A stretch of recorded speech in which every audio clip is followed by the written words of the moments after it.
The metallic clang of armored boots echoed through the shattered corridors of Havler's Grand Council fortress as the human battalion advanced through its ruins. The war was finally over, yet the air still pulsed with the ache of hollow triumph. The scent of blood and iron clung stubbornly to the stone, a reminder of battles waged for power and pride. At the center of the devastated chamber, 7 alien women stood in chains, their gazes a haunting mix of defiance and grief. Their iridescent skin caught the flicker of harsh lights, each tone telling stories of a civilization lost now, bent beneath the weight of conquest. Defeat pressed down on them like a shadow, yet they stood tall, daring the universe to strip them of honor. 6 remained proud and regal, beauty intact even in bondage, elegant, poised, and clothed in the flowing shimmer of Havarian silk. Their eyes still burned with unyielding dignity, fragments of a culture refusing to die. But one stood apart. She sat on the cold stone floor, posture slumped, expression carved from quiet despair. Scars mapped her skin, testament to wars survived, to strength born in pain. Larger, stronger than her sisters, she seemed misplaced in a world that worshipped perfection. Soldiers' laughter rang through the chamber as they hurled crude jests about her frame. "Pick her if you're starving," one sneered, tossing fruit her way. It rolled to her feet. She didn't move. Her silence was a defiant blade, sharper than any word. Among them stood Lieutenant Alex Kane, watching. The others had already chosen their picks, predictable: beauty over bravery, grace over grit. But Alex's gaze lingered on the one ignored, the one who refused to bow. "Your turn, Lieutenant," Captain Saren taunted, smirking as the men crowded closer, eager to see who he'd claim. Alex's boots echoed softly as he crossed the floor, a strange heaviness filling his chest. The hall stilled when he stopped before her. She didn't meet his eyes, her face marked by exhaustion and quiet resolve. Yet beneath it, Alex saw fire, the kind that survives when everything else burns away. He knelt, his voice low and sure. "I choose her." The room erupted in laughter, disbelief ricocheting off the walls. "You serious, Kane?" "Going for the ugly one," someone cheered.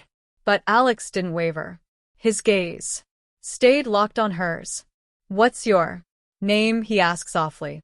For a moment, she only stared, as if the question itself was foreign, forgotten. Then, in a voice barely above a whisper, "Lyra. Lyra of the Stone Clan." Silence swept the hall. The officer with the datapad hesitated. "You confirm?" "I confirm," Alex said, calm and firm. He reached out his hand. Slowly, Lyra placed hers in his, warm, trembling, as if she'd long forgotten kindness.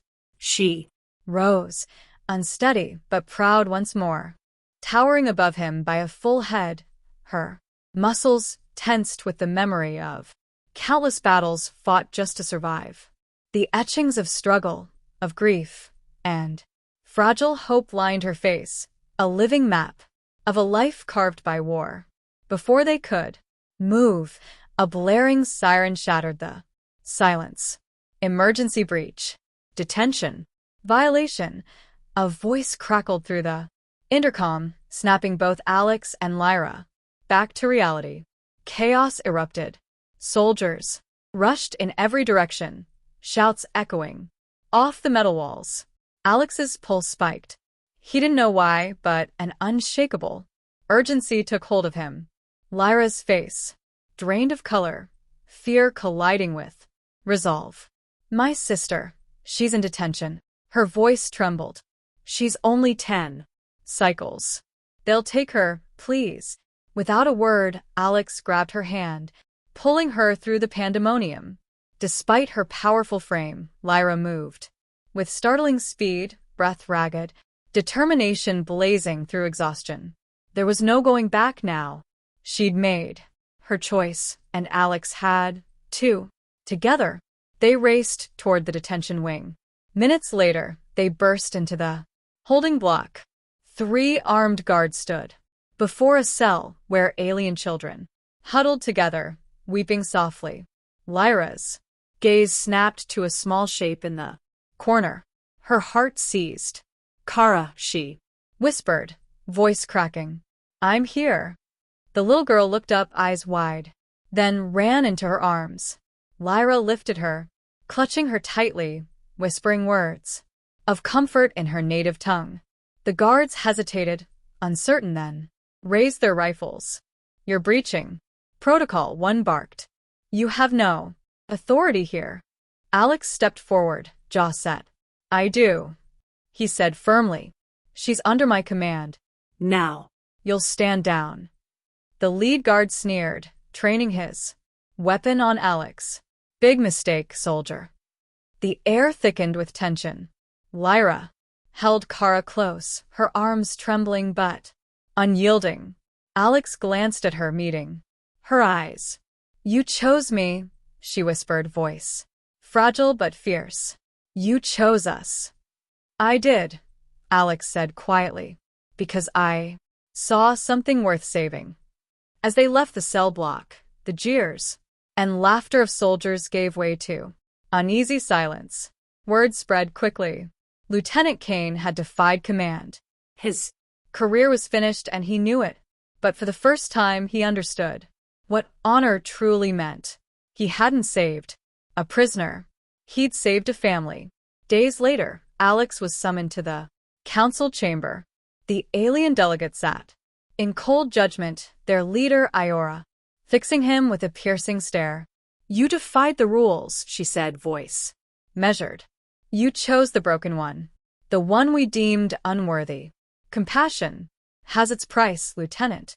Alex met her gaze without fear. "Then I'll pay it. Some prices are worth it." For a heartbeat, Iora's expression softened, her tone shifting. "Then so be it. Under our treaty, Lyra and her child are granted protection. They will never be taken again." The council's eyes followed Alex as he turned to leave, Lyra and Kara beside him. He knew this was only the beginning, a choice that would echo through generations. What began as a single act of defiance had become the spark of change. As they stepped out beneath Havler's scarred skies, Alex felt the weight of it all settle on his shoulders. He had chosen compassion over command, and it had changed the fate of worlds. It all began with the one everyone forgot to see.